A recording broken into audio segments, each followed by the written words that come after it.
Afaste-se, humano. Você não sabe com o que está lidando. Artemis Fowl, um menino de 12 anos, é um brilhante gênio do crime.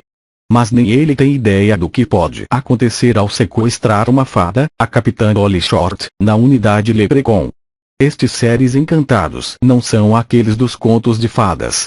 Estão armados e são perigosos. Artemis está confiante que pode vencê-los quando bem entender, mas eles pararam de jogar conforme as regras. Em um lance ousado, Artemis sequestra uma das criaturas do povo fadas para assegurar o sucesso de seu plano. O que ele não esperava era deparar com a Capitã Holly Short, uma elfo valente e irritada da Leprechaun, a unidade da elite da polícia das fadas. Resultado: em pouco tempo, Artemis se vê em meio a um exército de fadas, gnomos, duendes, elfos e trolls, com armas muito mais avançadas que as dos humanos. Artemis está confiante que pode vencê-los quando bem entender, mas eles pararam de jogar conforme as regras, aliando-se cenas de ação ao melhor estilo James Bond, lendas celtas, seres encantados nada duráveis e um charmoso anti-herói. Artemis Fowl é diversão garantida para leitores dos 8 aos 80 anos. Artemis Fowl, o menino prodígio do crime, é o 6º livro de Lincoln Fair, professor e autor de livros infantis, que mora com a mulher e o filho na Irlanda. Atualmente, prepara uma nova história com o personagem Artemis Fowl. Artemis é o único herdeiro do clã Fowl, uma família de personagens do submundo, célebres na arte da trapaça. Depois que seu pai desaparece misteriosamente com parte da fortuna da família, Artemis se vê na obrigação de recuperar o dinheiro perdido. Essa não é uma tarefa difícil. Apesar de só ter 12 anos, ele é um dos mais criativos gênios do crime de toda a história. Artemis começa a pôr seu plano em prática em Ho Chi Minh, a calorenta capital do Vietnã.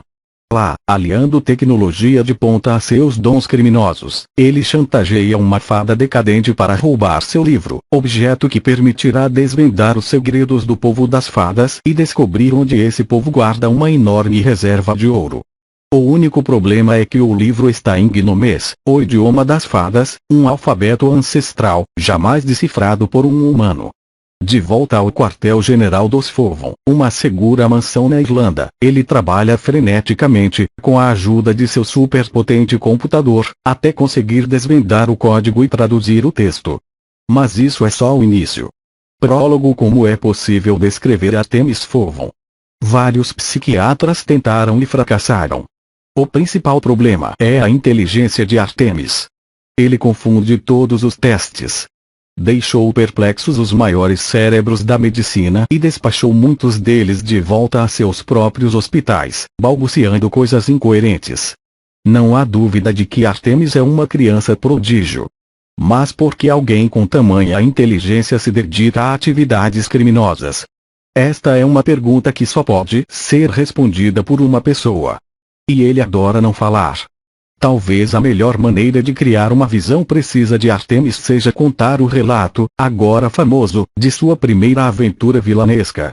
Montei este relato a partir de entrevistas com as vítimas, e à medida que a narrativa se desdobrar você perceberá que isso não foi fácil. A história começa há vários anos, no início do século XXI. Artemis Fowl tinha imaginado um plano para recuperar a fortuna de sua família. Um plano que poderia derrubar civilizações e mergulhar o planeta numa guerra entre espécies. Ele tinha 12 anos naquela época. Capítulo 1. O livro A Cidade de Ho Chi Minh no verão. Um calor de matar, segundo qualquer critério. Desnecessário dizer que Artemis Fowl não estaria disposto a suportar esse desconforto se uma coisa muito importante não estivesse em jogo. Importante para o plano. O sol não era bom para Artemis. Ele não ficava com boa aparência. Longas horas dentro de casa, na frente do monitor, tinham clareado sua pele. Ele era branco como um vampiro e ficava quase tão irritado quanto um vampiro à luz do dia.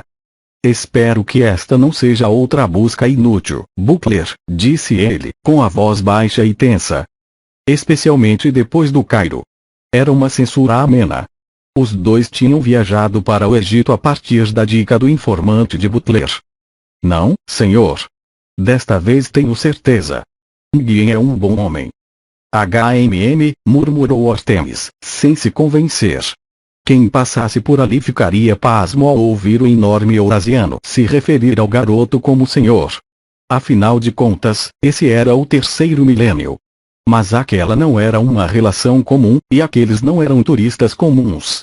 Estavam sentados no café ao ar livre na rua Dong Cai, olhando os adolescentes circularem em praça em motonetas. Nguyen estava atrasado, e o patético retalho de sombra do guarda-sol era de pouca ajuda para melhorar o humor de Artemis. Mas esse era apenas seu pessimismo cotidiano. Por baixo da carranca havia uma fagulha de esperança. Será que essa viagem poderia dar resultado? Será que encontraria um livro? Era muita coisa a esperar. O garçom veio apressado à mesa. "Mais chá, senhores?" perguntou, exagerando na reverência. Artemis suspirou. "Poupe o teatro e sente-se." O garçom se virou instintivamente para Butler, que, afinal de contas, era o adulto. "Mas, senhor, eu sou o garçom." Artemis bateu na mesa, pedindo atenção. "O senhor está usando sapatos feitos à mão, camisa de seda e 3 anéis de sinete, de ouro. Seu inglês tem um leve sotaque de Oxford e suas unhas têm um brilho suave por terem sido manicuradas recentemente. O senhor não é garçom. O senhor é o nosso contato, Nguyen Xuan, e adotou esse disfarce ridículo para verificar discretamente se estamos armados." Os ombros de Nguyen arrearam. "É verdade. Incrível. Não. Um avental velho não faz um garçom." Nguyen se sentou, servindo um pouco de chá de hortelã numa minúscula xícara de porcelana. "Deixe-me informá-lo sobre a questão das armas."